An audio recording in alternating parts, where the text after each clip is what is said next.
खुलुमबाय बड'लेण्ड पाब्लिक रादाब नायगिरि नोंथांमोनखौ बरायबाय।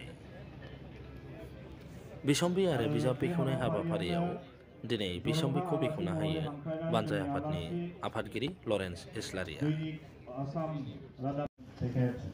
बानजाय आफादा सेबखांनानै दिहुननाय सेरबेंगा सेरफां बिसम्बिखौ बेखेवखांनायनि उनावनो गुबुन गुबुन लिरगिरिफोरनि गावबा गाव लिरनाय बिजाबफोरखौ बेखेवनानै होनाय जायो आरो बेहाय गां 40नि बांसिन बिजाबफोरखौ दिनै बिजाब आरो गुबुन गुबुन बिजाब बेखेवनाय हाबाफारियाव बेखेवनानै होयो।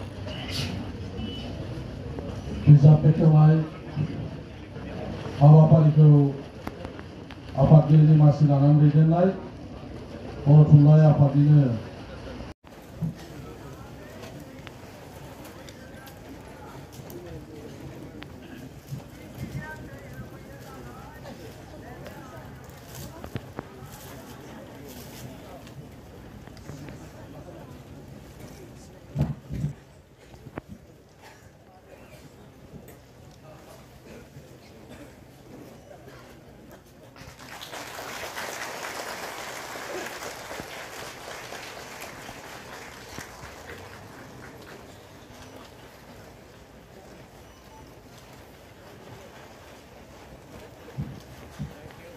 बेखिनिजोंनो सोरमांगा सेरफां जि बिसम्बि बेखेवनाय बे हाबाफारिखौ बेखेवबाय होननानै फोसावनाय जायो।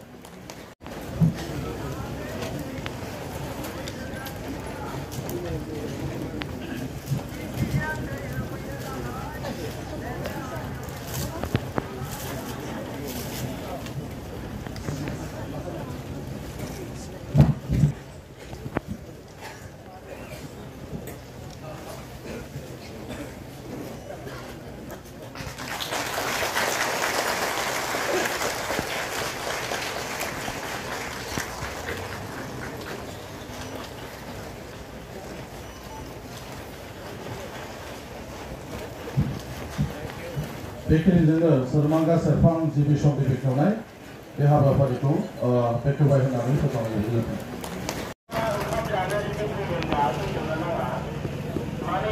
बर' সাহিত্য সভাৰ ৬২ সংখ্যক বাৰ্ষিক অধিৱেশনৰ मिथिसार होफैनो थाखाय खावलायनाय जाबाय। मानोना बेनि उनावनो आलासिफोरनि बिबुंथि थागोन। आङो बयखौबो खेबसे आखाइ खबनानै जोंनि थुनलाइगिरिफोरनिसिम अनसायनाय जासिनो थाखाय खावलायबाय। एसे बिदेशनि बायदि गोबाव सम आखाइखौ खबबाय थाबानो जाबाय। फरायनायाव बिराद गोबाव आखाइ खबोथ'।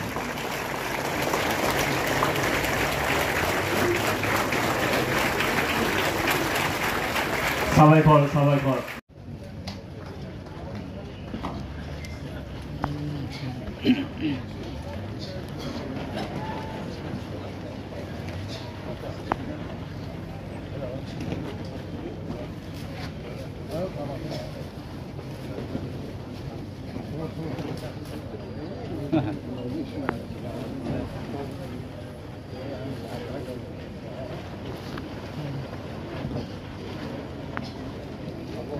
दे बायद' नोंथांमोना नायगासिनो बड'लेण्ड पाब्लिक रादाब गोजोन्थों।